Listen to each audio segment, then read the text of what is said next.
You are born in darkness, not the comforting kind, the kind that presses against you from all sides, thick and ancient. Inside your mother's womb, you are not alone. There are others, your sibling, coiled in the shadows. But this is not a place of warmth or safety. This is your first lesson. Survival begins before you ever see light. The strongest among you will feed, the weakest will become food. You feel it before you understand it, the twitch of hunger, the flicker of instinct older than continent. Your jaws are already lined with teeth. Your body already knows what to do. And then, one by one, the others stop moving. You have tasted blood before you have tasted the ocean. When you finally emerge into the world, it is not gentle. Your mother does not wait. She does not look back. The moment you leave her body, you are alone. The pressure changes. The waters shift. You are no longer sheltered. You are prey now. Everything in this blue expanse wants to eat. And you are small, barely 3 feet long. But you move. Instinct pulls you upward, toward the fractured light spilling down from above. Your tail kicks. Your body rolls, and for the first time, you feel it. The ocean. It is louder than you expect. Currents hum like distant thunder. The clicks and pulses of unseen creatures ricochet through the dark. Your senses awaken all at once. Overwhelming, electric. You can feel the magnetic pull of the earth itself, a compass embedded in your skull. You can sense movement in the water, vibrations from 100 yards away, and somewhere, faint but undeniable, you taste blood. Not yours, not yet, but it is enough to stir something deep inside, hunger, the kind that will never fully leave. Would you have survived this far? Hit that like button if your instincts say yes. You rise toward the surface and the world explodes into color. Shafts of sunlight cut through the blue like blades. Schools of fish scatter in silver cloud. The reef below pulses with life. Anemones swaying, eels gliding, crabs skittering across stone. You are built for this. Every inch of you is a weapon honed by 300 million years of evolution. Your skin is armored with millions of tiny teeth-like scales designed to cut through water with ruthless efficiency. Your eyes can see in near darkness. Your nose can detect a single drop of blood in an Olympic-sized pool. You are a predator, but right now, you are also vulnerable. A shadow passes overhead. You freeze. A mako shark, older and faster, cuts through the water like a missile. It does not see you, not yet. You sink lower, pressing close to the reef, your pale belly blending with the light above. This is survival, not speed, not strength, stillness. You wait until the shadow is gone, and only then do you move again. Weeks pass, then months. You grow explosively. Your body stretches, harden, sharpen. You are 6 feet now, then 8. Your teeth fall out and regrow in rows, an endless conveyor belt of serrated blade. Your hunger grows with you, deeper and more relentless. You have learned to hunt in the shallows, where seals bask and fish gather, but you have also learned patience. The ocean does not reward recklessness, it rewards timing. You watch a seal from below. It paddles at the surface, silhouetted against the sun, unaware. You descend deeper, blending into the blue void beneath. Your heart slows, your body becomes still, and then, in one explosive burst, you rise. Your jaws open wide, wider than seems possible,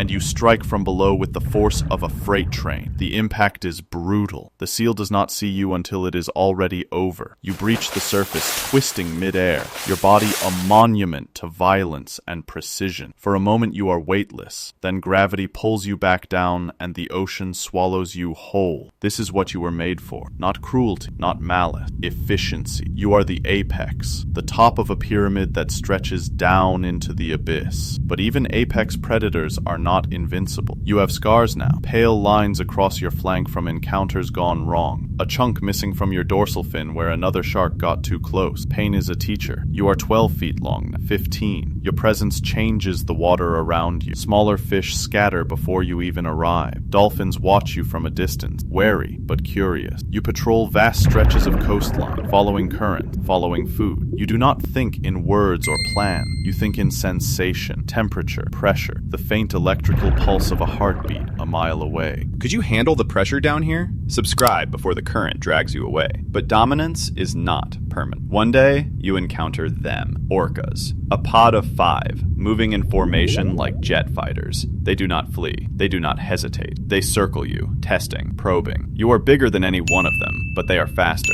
smarter. They hunt in packs. You turn, trying to keep them all in view, but they split apart, flanking you. One rushes in, slamming into your side. You twist, snapping your jaws, but it is already gone. Another hits you from below. You feel ribs crack. Blood clouds the water. You dive, deep, deeper than they will follow. The light fades. The pressure mounts, but you keep going, down into the cold dark where only the oldest things live. You survive, barely. The wounds heal slowly, leaving new scars. You have learned something vital. You are not invincible. The ocean does not crown kings. It tolerates survivors. And so you adapt. You avoid the orca's hunting grounds. You move at dawn and dusk, when the light bends strange and prey cannot see you coming. You have become a ghost, 18 feet of muscle and instinct, sliding through the blue like a memory. Years pass. You are massive now, over a ton of coiled power. Your territory spans hundreds of miles. You have seen coastlines change, reefs bleach and recover. Storms churn the ocean into chaos. You have felt the thrumming of boat engines overhead, strange, unnatural vibrations. Sometimes nets appear like invisible walls. Sometimes hooks dangle in the water,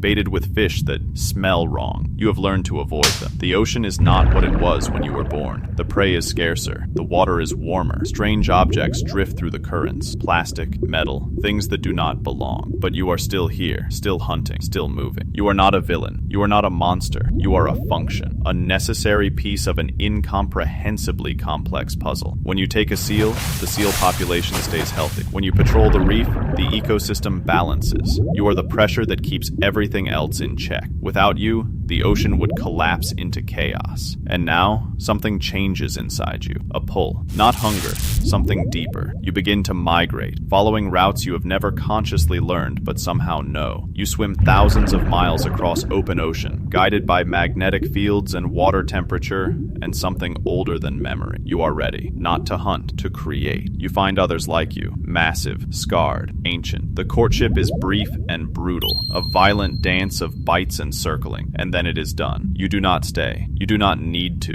The ocean does not ask for families. It asks for continuation. What would your shark name be? Leave it in the comments. The ocean remembers. Months later, somewhere far from where you are now, your offspring will be born into the same darkness you once knew. They will fight. They will survive or they will not. You will never meet them, but they will carry your instincts, your resilience, your ability to read the ocean like a language. That is your legacy. Not memory, not love, transmission. You are 20 feet long now, maybe more. Time moves differently when you do not count it. You have outlived most of the sharks born in your generation. You have survived orcas, storms, starvation, nets, and the strange encroachment of a species you will never understand. You are a relic, a living fossil, a reminder that some designs are so perfect they do not need to change. But even you are not eternal. One day your body will slow, your senses will dull, the ocean will sense your weakness, and it will come for you. You will sink into the deep, and your body will become food for 1,000 other lives. Your calcium will rebuild coral. Your nitrogen will feed plankton. Nothing is wasted here. Nothing is lost. But for now, you glide through the blue, silent, efficient, eternal. The light above filters down in shimmering columns. The current hums against your skin, and you move forward, tireless, ancient, perfect. You do not think about where you have been. You do not wonder where you are going. You simply are, a heartbeat in the deep, a shadow in the light. A reminder that the ocean does not belong to anyone. You are a great white shark, and you are exactly what the ocean needed you to be. The water shifts, the current pulls, and you follow, always forward, always hunting, always alive, until you are not. And even then, the ocean will remember, because you were never just one shark. You were a thread in something larger, a note in a song that has been playing since before continents had names. And long after you are gone, that song will continue, deep, endless, perfect, just like you.